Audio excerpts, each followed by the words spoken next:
ये आप मस्जिद सराय काले खां के मस्जिद के अंदर के हिस्से को आप देख पा रहे हैं। ये वक्फ बोर्ड से रजिस्टर्ड रेवेन्यू रिकॉर्ड में भी ये इसके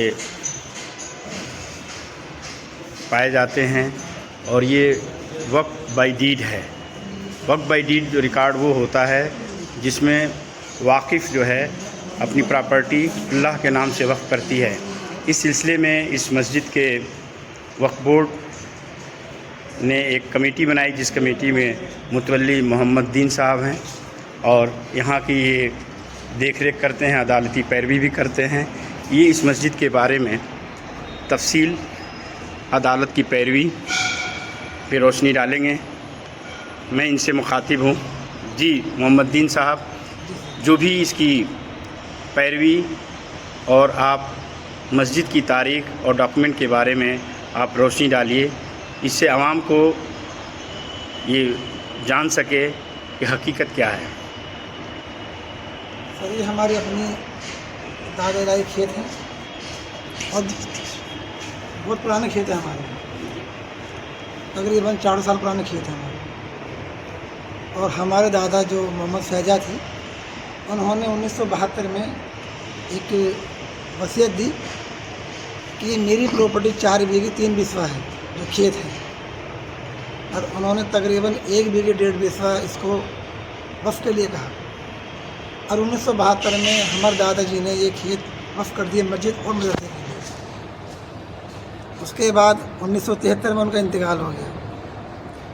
इंतकाल के बाद हमारे वालिद चौधरी मोहम्मद इशाक ने दिल्ली वक्फ बोर्ड में 89 में इसको डोनेट कर दिया, लेकिन 82 में तकरीबन डीडी ने इसको एक्वायर कर लिया था।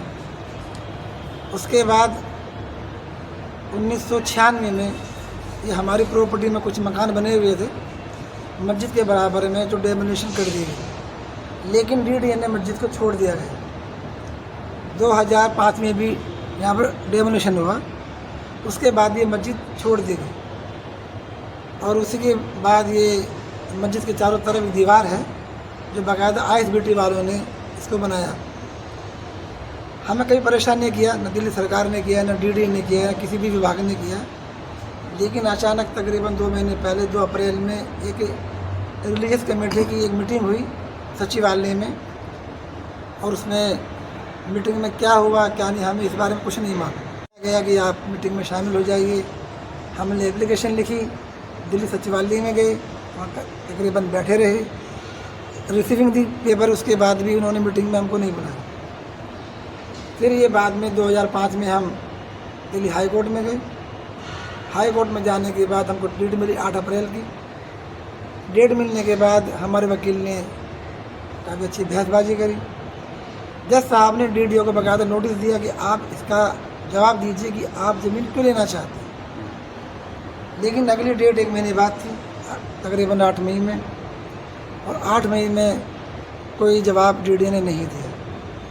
जज साहब भी नहीं बैठे और हमको 12 सितंबर की डेट दी गई, यानी 4 महीने बाद। अचानक 7 मई, ये 7 जून रात 8 बजे के आसपास DSP, ACP, SHO, हमारे चौकी इंचार्ज साहब ये आते हैं।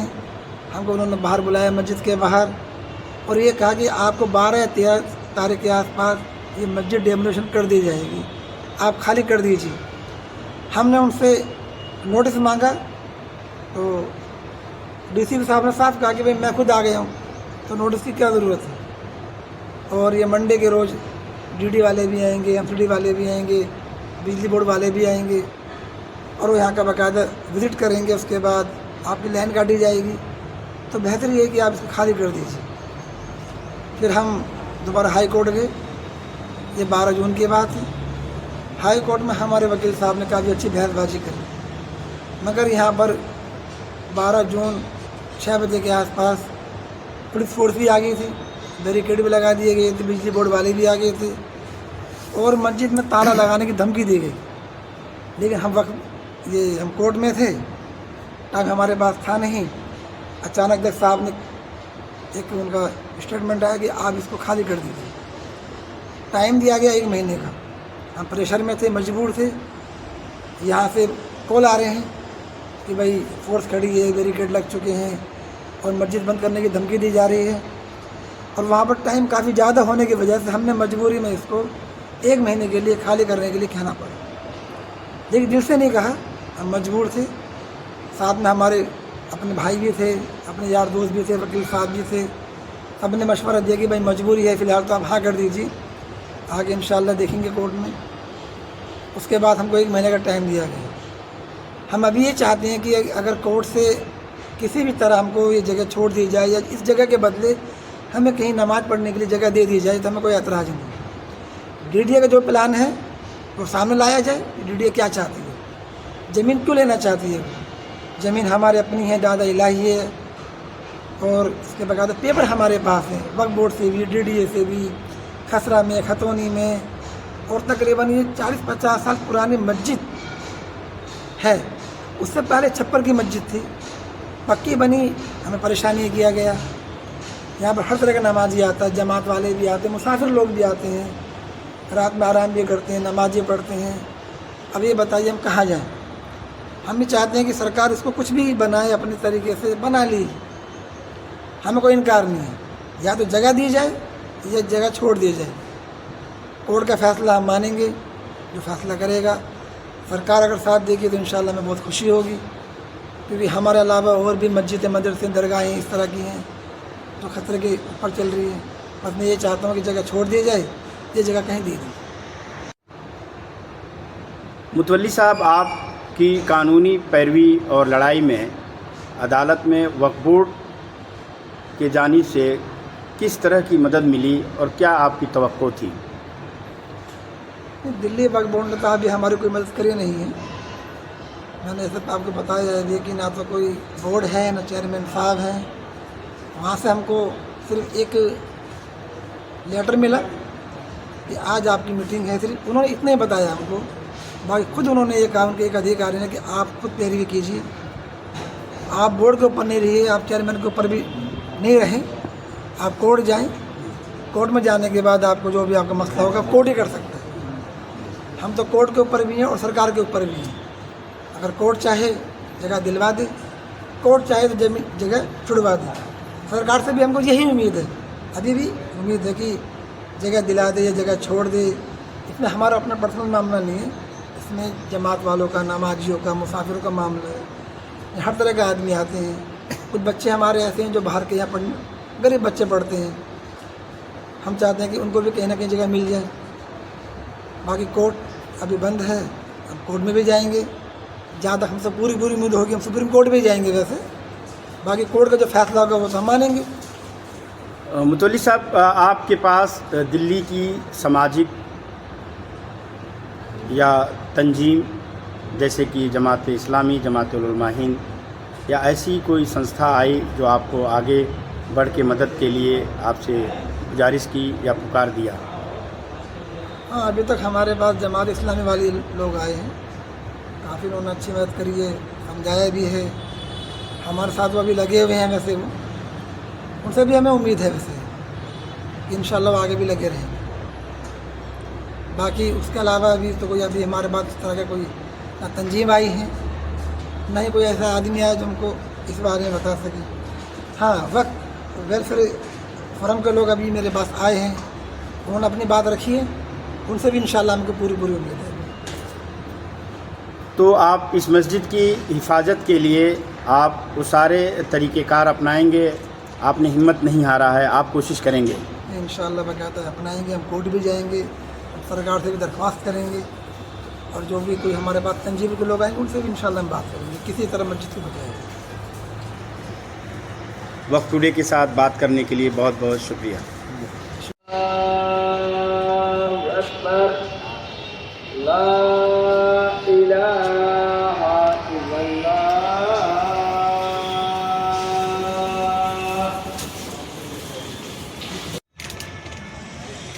ये मस्जिद सराय काले खां फैज़याबी के नाम से ये वक्फ बोर्ड में रजिस्टर्ड है। लोकल आवाम का ये कहना है कि ये वाकिफ़ के मंशा के मुताबिक ये वक्फ 1972 में किया गया, गालिबन 1972 में किया गया। वाकिफ़ के मंशा के मुताबिक ये कुछ अरसे बाद यानी 1989 में ये वक्फ बोर्ड में दर्ज कराया गया।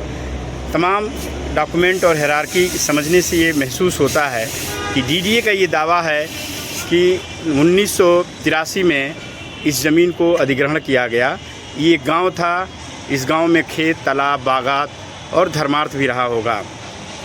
यहाँ पे जो गौर तलब यह है कि यहाँ पे जो सिचुएशन बताती है कि किसी भी प्राधिकरण या विकास प्राधिकरण जब ज़मीन अधिग्रहण करती है तो कुछ उसके रूल्स होते हैं। मिसाल के तौर पे वहाँ के आबादी, आसपास के खेत, तालाब, बागात, धर्मार्थ, मस्जिद, मंदिर, गुरुद्वारा, इनको छोड़ के, बस्ती को छोड़ के अधिग्रहण किया जाता है।